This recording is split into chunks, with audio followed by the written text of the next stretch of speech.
नारायण नारायण जय श्री कृष्ण। बहुत कम लोग जानते हैं कि गुरुवार का व्रत सिर्फ एक पूजा नहीं बल्कि आपकी किस्मत बदलने का एक उपाय है। अगर आप सच्चे मन से इस कथा को सुनते हैं तो घर में सुख, समृद्धि, धन और शांति अपने आप ही आने लगती है। तो आइए बिना किसी देरी की श्रद्धा और विश्वास के साथ सुनते हैं गुरुवार व्रत कथा।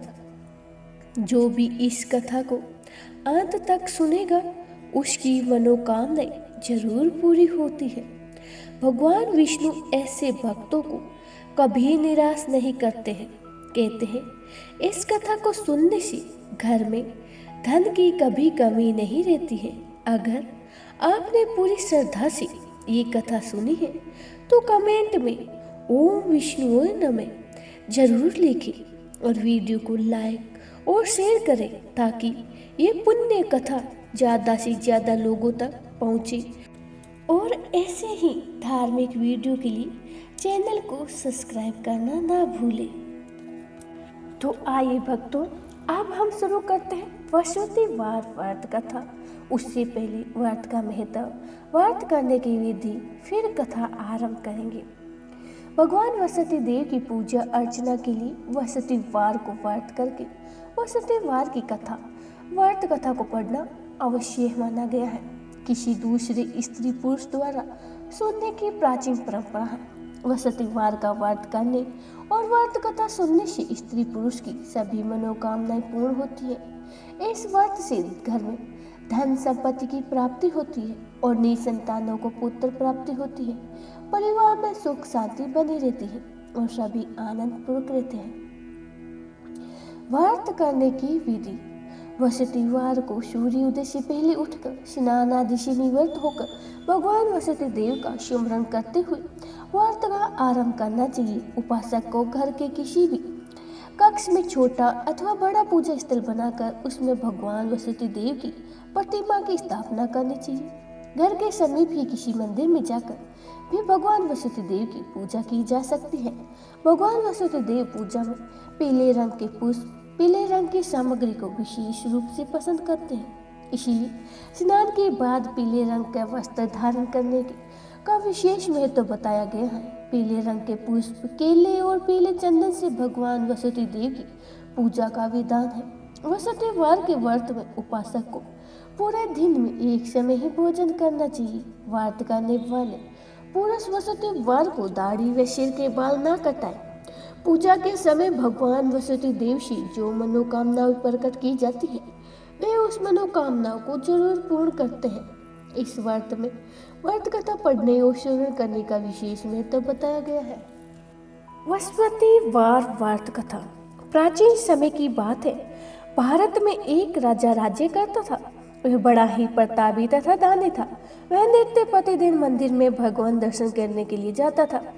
वह ब्राह्मणों और गुरु की सेवा किया करता था। उसके द्वार से कोई भी याचक निराश होकर नहीं लौटता था। वह प्रत्येक गुरुवार को व्रत भी रखता एवं पूजन भी करता। हर दिन गरीबों की सहायता भी करता था। परंतु ये सब बातें उसकी रानी को अच्छी नहीं लगती थी। वह न ही व्रत करती और न ही किसी को एक भी पैसा दान में देती थी।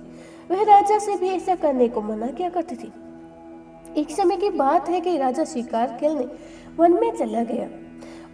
घर पर रानी और दासी थी। उस समय गुरु वसुदेव देव साधु का रूप धारण करके उसके राजा के दरवाजे पे भिक्षा मांगने आए। साधु ने रानी से भिक्षा मांगी तो रानी कहने लगी, हे साधु महाराज, मैं इस दान पुण्य से तंग आ गई हूँ।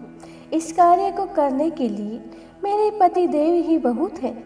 अब आप ऐसी कृपा करें कि सारा धन नष्ट हो जाए तब मैं आराम से रह सकूं। साधु रूपी वसुदेव देव ने कहा, हे देवी, तुम बड़े ही विचित्र हो। संतान और धन से कोई दुखी नहीं होता है, इसको तो सभी चाहते हैं। पापी भी पुत्र और धन की इच्छा रखते हैं। अगर तुम्हारे पास धन अधिक है तो भूखे मनुष्य को भोजन कराओ, प्याऊ लगवाओ, ब्राह्मणों को दान दो, धर्मशाला बनवाओ, कुआं, तालाब, बावड़ी, बाग बगीचा आदि का निर्माण करो।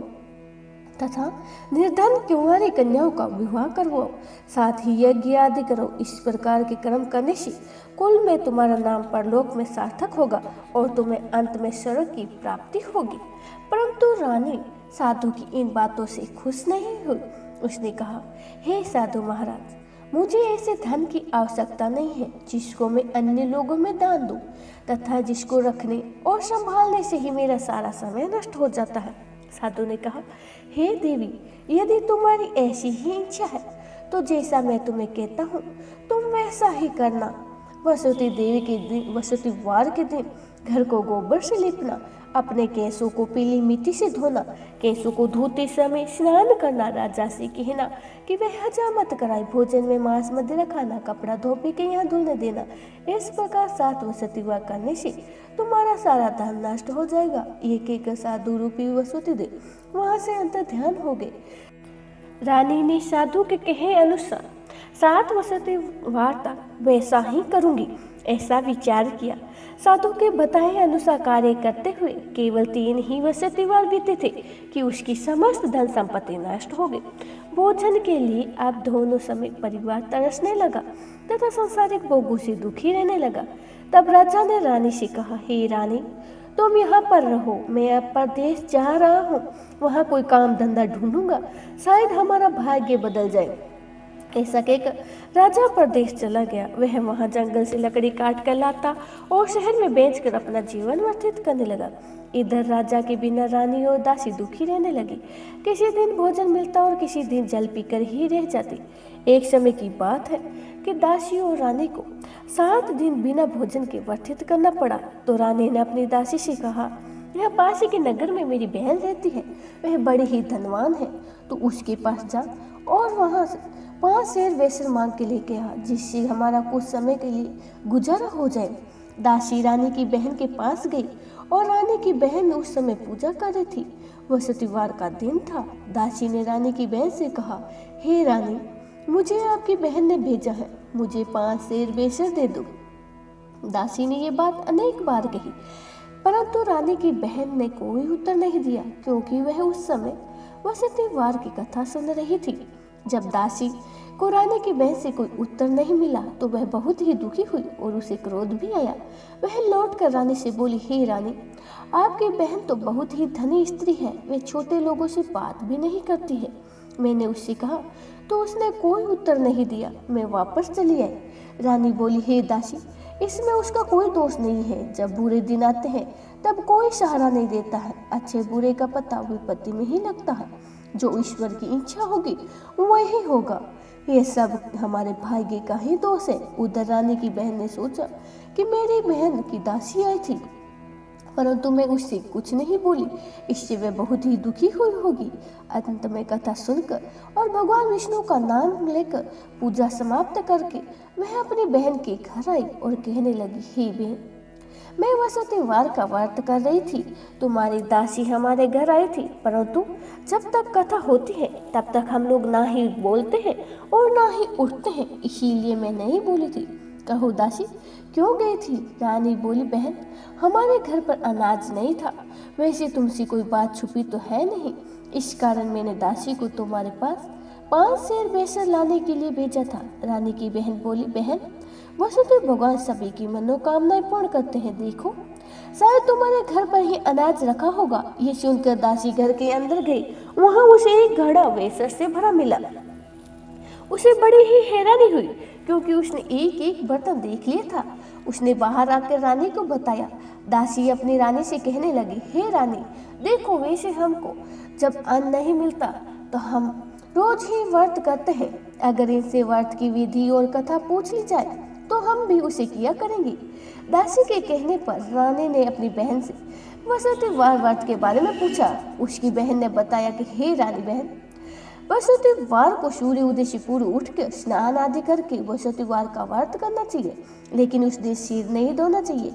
वसुतिवार व्रत में चने की दाल, मुनक्का और उसे विष्णु भगवान के केले की वृक्ष की जड़ में पूजन करे और दीपक जलाए।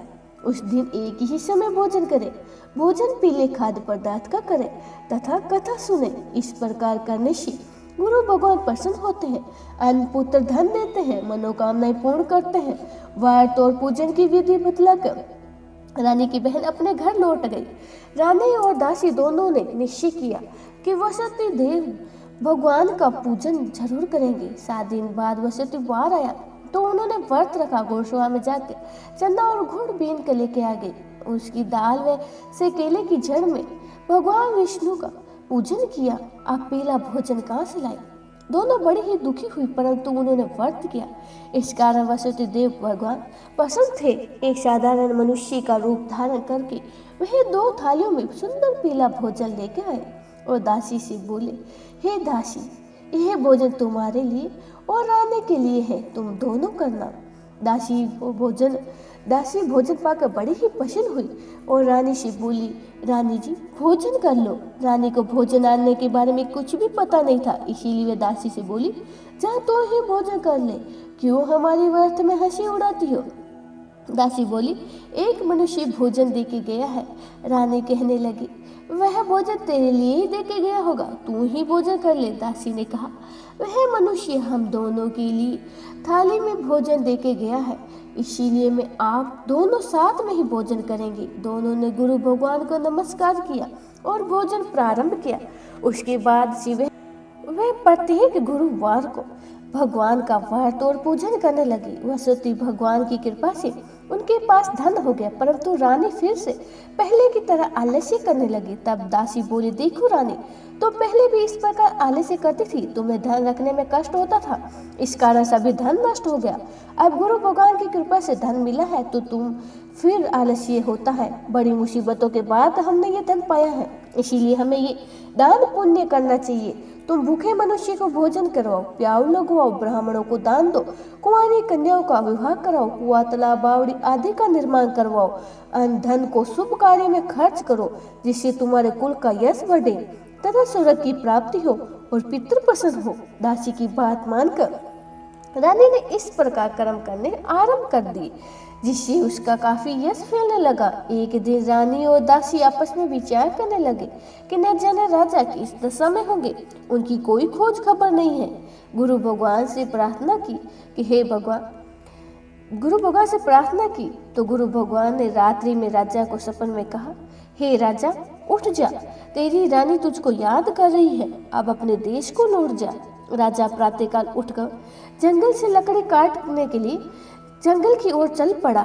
जंगल से गुजरते हुए वे सोचने लगा, रानी की गलती से उसे कितना दुख भोगना पड़ रहा है। राजपाट छोड़कर उसे जंगल में आकर रहना पड़ रहा है। जंगल से लकड़ी काट कर बेच कर उसे गुजारा करना पड़ रहा है। उसी समय जंगल में वसुदेव देव एक साधु का रूप धारण करके उस राजा के पास आकर बोले, हे लकड़हारे, तुम इस सुनसान जंगल में किस चिंता में बैठे हो, मुझे बताओ।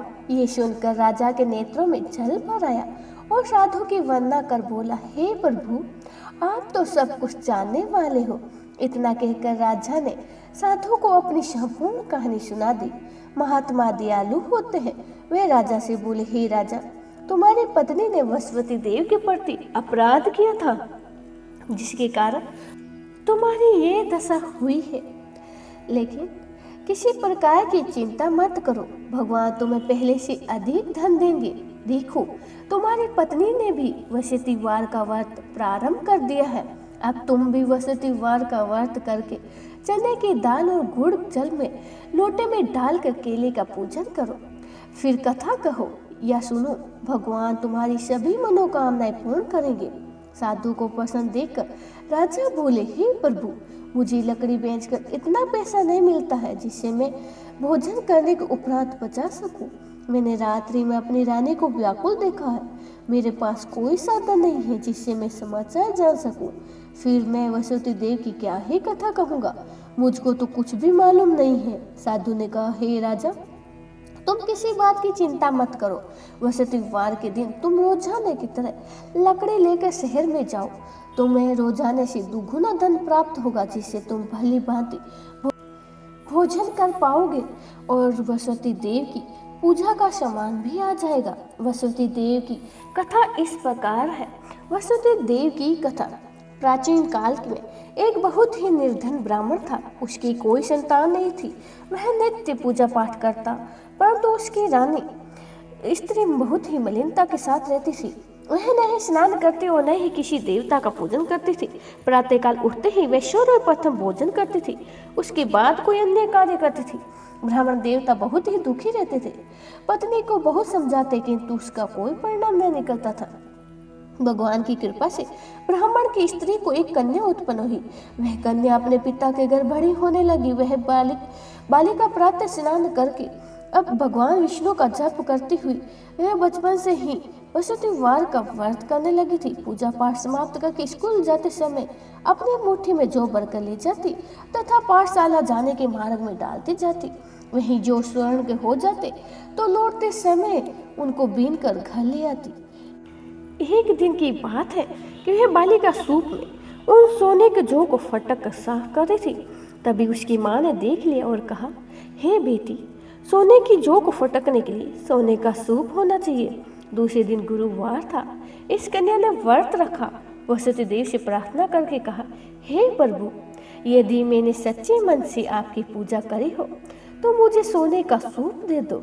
वह सत्यदेव ने उसकी प्रार्थना स्वीकार कर ली। रोजाना की तरह वह कन्या जौ फैलाती हुई स्कूल चली गई। स्कूल से लौटकर जब वह जौ बीन रही थी तो वह सत्यदेव की कृपा से उसे सोने का सूप मिल गया। वह उसे घर ले आई और उससे जौ को साफ करने लगी, परंतु उसकी माँ का वही ढंग रहा। एक दिन की बात है कि वह कन्या सोने के सूप में जौ साफ कर रही थी। उस समय उसी नगर का राजकुमार वहां से होकर निकला। इस कन्या को गए रूप सोने के सूप साफ करते हुए देख कर वह उस कन्या पर मोहित हो गए। राजमहल में आकर भोजन जल तथा त्याग कर उदास होकर लेट गए। राजकुमार के द्वारा अन्न जल त्यागने का समाचार ज्ञात हुआ तो अपने मंत्री के साथ अपने पुत्र के पास जाके बोले, हे पुत्र, तुम्हें किस बात का कष्ट है? किसी ने क्या तुम्हारा अपमान किया है अथवा कोई और कारण है तो मुझे बतलाओ, मैं वही करूंगा जिससे तुम्हें प्रशंसा हो। राजकुमार ने अपने पिताजी की बातें सुनकर कहा। वह बोला, मुझे आपकी कृपा से किसी बात का कोई दुख नहीं है। किसी ने मेरा कोई अपमान नहीं किया है, परंतु मैं उस लड़की के साथ विवाह करना चाहता हूँ जो सोने के सूप में जौ साफ कर रही थी। ये सुनकर राजा आश्चर्य में पड़ गया और बोला, बेटा, इस तरह की कन्या का पता तुम ही लगाओ, मैं उसके साथ तुम्हारा विवाह अवश्य करा दूंगा। राजकुमार ने राजा को उस लड़की के घर का पता बतलाया। मंत्री उस लड़की के घर गए और राजा का आदेश ब्राह्मण को सुनाया। कुछ ही दिनों बाद ब्राह्मण की कन्या का विवाह राजकुमार के साथ संपन्न हो गया। कन्या के घर से जाते ही उस ब्राह्मण देवता के घर पर पहले की भांति गरीबी का निवास हो गया। अब भोजन के लिए दोनों समय अन्न बड़ी ही मुश्किलों से मिलता था। एक दिन दुखी होकर ब्राह्मण अपनी पुत्री से मिलने गया। बेटी ने पिता के दुख की अवस्था देखकर अपनी माँ का समाचार पूछा। ब्राह्मण ने सभी हाल कहा।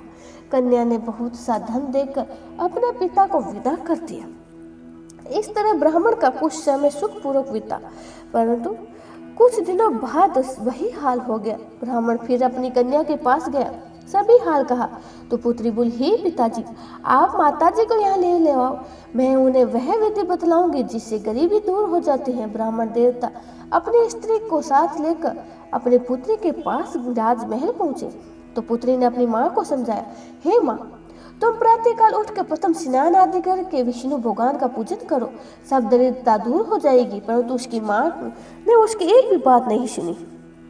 वह प्रातःकाल उठकर सबसे पहले भोजन करने लगी, अपनी ही पुत्री का बच्चा जूठा खाने लगी। एक दिन उसकी पुत्री को बहुत गुस्सा आया और उसने रात में एक कोठरी खाली करके सारा सामान बाहर निकाल के अपनी माँ को उसमें बंद कर दिया। प्रातः उसमें से निकाल के स्नान आदि करा के पूजा पाठ कराया तो माँ की बुद्धि ठीक हो गई। इसके बाद वह नित्य नियम से पूजा पाठ करने लगी और प्रत्येक बृहस्पतिवार का व्रत रखने लगी। इस व्रत के प्रभाव से उसकी माँ को भी बहुत धन हो गया और बृहस्पति देवता के प्रभाव से वह स्वर्ग लोक को प्राप्त हुई। वह बहर ब्राह्मण भी सुखपूर्वक इस लोक का सुख भोग कर स्वर्ग को प्राप्त हुआ। इस तरह कहानी कहकर साधु देवता भी वहां से लोप हो गए। धीरे धीरे समय व्यतीत हुआ। फिर बृहस्पतिवार का दिन आया। राजा जंगल से लकड़ी काट कर किसी शहर में बेचने गया। उसे धन अलग दिनों से भी अधिक मिला। राजा ने चन्ना गुड़ आदि लाकर बृहस्पति देव की कथा कही। उस दिन से उसके सभी कलेश दूर हो गए। परंतु जब अगला बृहस्पतिवार आया तो वह व्रत करना ही भूल गया। इस कारण वसुदेव देव भगवान उससे नाराज हो गए और उसी दिन उस नगर के राजा ने विशाल यज्ञ का आयोजन किया तथा समस्त राज्य में घोषणा करा दी कि कोई भी मनुष्य अपने घर में भोजन न बनाए तथा आग भी न जलाए। समस्त लोग मेरे यहाँ भोजन करने आए। इस आज्ञा को जो नहीं मानेगा उसको फांसी की सजा दी जाएगी। राजा की आज्ञा अनुसार राज्य के सभी वासी राजा के यहाँ भोजन में सम्मिलित हुए, लेकिन लकड़हारा कुछ देर बाद पहुंचा, इसीलिए राजा उसको अपने साथ महल में ले आया। जब राजा लकड़हारे को भोजन करा रहा था तो रानी की दृष्टि उस खूंटी पर पड़ी जहाँ हार लटक रहा था। उसे हार खूंटी पर नहीं दिखाई दिया तो रानी ने निश्चय किया कि मेरा हार जरूर ही इस लकड़हारे ने चुरा है। उसी समय सैनिकों को बुलाकर उसको जेल में डलवा दिया। जब लकड़हारा जेल खाने में गया तो वह बहुत ही दुखी होकर विचार करने लगा, नहीं जाने कौन से पूर्व जन्म के कर्मों की सजा है जो मुझे यह दुख प्राप्त हुआ है। और उसी समय साधु को याद करने लगा जो उसे जंगल में मिला था। तत्काल ही वसुदेव देव साधु के रूप में प्रकट हो गए और उसकी दशा को देखकर कहने लगे, अरे मूर्ख, तुमने वसुदेव देव की कथा नहीं कही, इसी कारण तुझे दुख प्राप्त हुआ है। अब चिंता मत कर, वसुदेव वार के दिन तुझे जेल खाने के दरवाजे पर 4 पैसे पड़े मिलेंगे। उससे तू वसुदेव देव की पूजा करना, तेरे सभी कष्ट दूर हो जाएंगे। अगले दिन वसुदेव वार था, उसे जेल के दरवाजे पे 4 पैसे मिले। राजा ने पूजा का सामान मंगाया और कथा कही, प्रसाद बांटा। उसी रात्रि को वसुदेव देव ने राजा के नगर वाले राजा को सपन में कहा, हे राजा, तुमने जिस आदमी को जेल खाने में बंद कर रखा है वह निर्दोष है, वह राजा है, उसे छोड़ दो। रानी का हार उसी खूंटी पर लटका हुआ है। अगर तू ऐसा नहीं करेगा तो मैं तेरा सारा राज्य नष्ट कर दूंगा। राजा प्रातःकाल उठा और उसी खूंटी पर हार लटका हुआ देखकर लकड़हारे को बुलाकर क्षमा मांगी। राजा के योग्य सुंदर वस्त्र आभूषण भेंट करके उसे विदा किया। गुरुदेव की आज्ञा अनुसार राजा अपने नगर को चल दिया। राजा जब नगर के निकट पहुंचा तो उसे बड़े ही आश्चर्य हुआ। नगर में पहले से अधिक बाग, तालाब, कुआं आदि धर्मशालाएं, मंदिर बने हुए थे। राजा ने पूछा कि यह किसका बाग और धर्मशाला है। तब नगर के सब लोग कहने लगे कि ये सब तो रानी और दासी द्वारा बनाया गया है। राजा को आश्चर्य हुआ और गुस्सा भी आया। जब रानी ने खबर सुनी कि राजा आ रहे हैं तो उसने दासी से कहा, हे दासी, देख राजा हमको कितनी बुरी हालत में छोड़ के गए हैं। अब वे हमारी ऐसी हालत देखेंगे तो लौट ना जाए, इसीलिए तू दरवाजे पे खड़ी हो जा। रानी की आज्ञा अनुसार दासी दरवाजे पे खड़ी हो गई। जब राजा आए तो उन्हें अपने महल में साथ ले आए। राजा ने क्रोध करके अपनी तलवार निकाली और रानी से पूछा कि बताओ यह धन तुम्हें कैसे प्राप्त हुआ है। तब रानी ने बताया, हमें यह सब वसुदेव वार के व्रत के प्रभाव से प्राप्त हुआ है। राजा ने तब से निश्चय किया कि 7 रोज तो सभी वसुदेव देव का पूजन करते हैं, परंतु मैं रोजाना दिन में 3 बार कथा कहा करूंगा तथा रोज ही व्रत करूंगा हर समय। अब राजा के हर समय दुपट्टे में चने की दाल बंधी रहती थी। दिन में 3 बार कथा कहता। एक रोज राजा ने विचार किया कि चले अपनी बहन के यहाँ हो आए। इस तरह का निश्चय करके राजा घोड़े पर सवार होकर अपनी बहन के यहाँ चल दिया। मार्ग में उसे कुछ आदमी एक मुर्दे को लेकर जा रहे थे। उन्हें रोककर राजा ने कहा, अरे भाई, मेरी वसुदेव वार की कथा सुन लो। वो बोले, लो, हमारा तो यहाँ आदमी मर गया और इसको अपनी कथा की पड़ी है। परंतु कुछ आदमी बोले, अच्छा कहो, हम तुम्हारी कथा अवश्य सुनेंगे। राजा ने दाल निकाली और कथा कहनी शुरू कर दी। जब कथा आदि हुई तो मुर्दा हिलने लगा और जब कथा समाप्त हुई तो वह राम राम करते हुए उठ खड़ा हुआ। राजा आगे बढ़ा। उसे चलते चलते शाम हो गई। वो आगे मार्ग में एक किसान हल जोत रहा था तो राजा ने उससे बोला, अरे भाई, तुम मेरे वसुदेव वार की कथा सुन लो। किसान बोला, जब तक तेरी कथा सुनूंगा मैं 4 हरिया जोत लूंगा। जा अपनी कथा किसी और को सुनाना। राजा आगे चलने लगा तो राजा के हटते ही बैल 5 खा के गिर पड़ा और किसान के पेट में बहुत जोरों से दर्द होने लगा। उसी समय किसान की माँ रोटी लेकर आई। उसने जब देखा कि तो उसने अपने पुत्र से सब हाल पूछ ले। बेटे ने सभी हाल बतला दिया। बूढ़िया माई दौड़ी दौड़ी उस घोड़सवार के पास गई और उससे बोली, मैं तेरी कथा सुनूंगी, पर तू अपनी कथा मेरे खेत में चलकर कहना। राजा ने लौटकर बूढ़िया के खेत में जाकर कथा कही, जिसके सुनने से ही बैल खड़े हो गए और किसान के पेट का दर्द बंद हो गया। राजा अपनी बहन के घर पहुंच गया। बहन ने भाई की खूब मेहमान नवाजी की। दूसरे रोज प्रातःकाल राजा जागा तो वह देखने लगा कि सब कोई भोजन कर रहे हैं। राजा ने अपनी बहन से पूछा कि ऐसा कोई मनुष्य है जिसने भोजन नहीं किया है, तो मेरी वसती वार की कथा सुन ले। तो वह बहन बोली, हे भैया, ये देश ऐसा ही है। पहले यहाँ के लोग सब भोजन करते हैं, बाद में कोई अन्य कार्य करते हैं। अगर पड़ोस में कोई हो तो मैं देख के आती हूँ। ऐसा कहकर बहन देखने चली गई, परंतु उसे ऐसा कोई मनुष्य नहीं मिला जिसने भोजन नहीं किया हो। वह एक कुमार के घर गई जिसके लड़का बीमार था। उसे मालूम हुआ उसके यहाँ 3 दिन से किसी ने भोजन नहीं किया है। रानी ने अपने भाई की कथा सुनने के बारे में कुमार से कहा। वह तैयार हो गया। राजा ने जाके वसुति वार की कथा कही, जिसको सुनकर उसका लड़का ठीक हो गया। अब तो राजा की प्रशंसा होने लगी। एक दिन राजा ने अपनी बहन से कहा, हे बहन, मैं अपने घर जाऊंगा, तुम भी तैयार हो जाओ। राजा की बहन अपनी सास से जाकर अपने भाई के साथ जाने की आज्ञा मांगी, तो सास बोली, तू तो चली जा, परंतु अपने लड़कों को मत लेके जाना, क्योंकि तेरे भाई की कोई संतान नहीं है। बहन ने अपने भाई से कहा, हे भैया, मैं तो चलूंगी, परंतु कोई संतान नहीं चलेगी। राजा ने कहा, जब कोई बालक ही नहीं चलेगा तो तुम भी जाकर क्या करोगी। दुखी मन से राजा अपने नगर को लौट आया। राजा ने अपनी रानी से कहा, देखो, हम निसंतान है, इसीलिए कोई हमारे घर आना पसंद नहीं करता है। इतना कहकर वह बिना भोजन किए सैया पर लेट गया। रानी बोली, हे प्रभु, वसुदेव देव ने हमें सब कुछ दिया है, तो वह हमें संतान भी अवश्य देंगे। उसी रात वसुदेव देव ने राजा को सपन में कहा, हे राजा, उठ, सभी सोच त्याग दे, तेरी रानी गर्भवती है। राजा को यह जानकर बड़ी ही प्रशंसा हुई। 9वें महीने ही रानी के गर्भ से एक सुंदर पुत्र पैदा हुआ। जब राजा की बहन को यह शुभ समाचार सुनना तो वह बहुत ही खुश हुई और बधाई लेकर अपने भाई के यहाँ आई। तभी रानी ने कहा, घोड़ा चढ़कर तो आई नहीं, गधा चढ़कर आ गई। राजा की बहन बोली, अरे भाई, मैं इस प्रकार नहीं कहती तो तुम्हें औलाद कैसे मिलती। वसुदेव ऐसे ही हैं, जिनके मन में जो मनोकामनाएं रहती हैं सभी को पूर्ण करते हैं। जो सद्भावपूर्ण वसुदेव वार का व्रत करता है एवं कथा पढ़ता है अथवा सुनता है और दूसरों को सुनाता है, वसुदेव उसकी सभी मनोकामनाएं पूर्ण करती हैं। वसुदेव उसकी सदैव रक्षा करते हैं। जो संसार में सद्भावना वे सच्चे हृदय से वसुदेव का पूजन करते हैं, उनकी सभी मनोकामनाएं उसी प्रकार पूर्ण होती हैं जैसी राजा और रानी की हुई थी। वसुदेव की कथा का गुणगान किया था, उनकी सभी इच्छाएं वसुदेव ने पूर्ण की थी। मनुष्य को हृदय से उनका मनन करते हुए जयकार करना चाहिए। इति श्री वसुदेव व्रत कथा समाप्तम। बोले श्री वसुदेव की जय हो।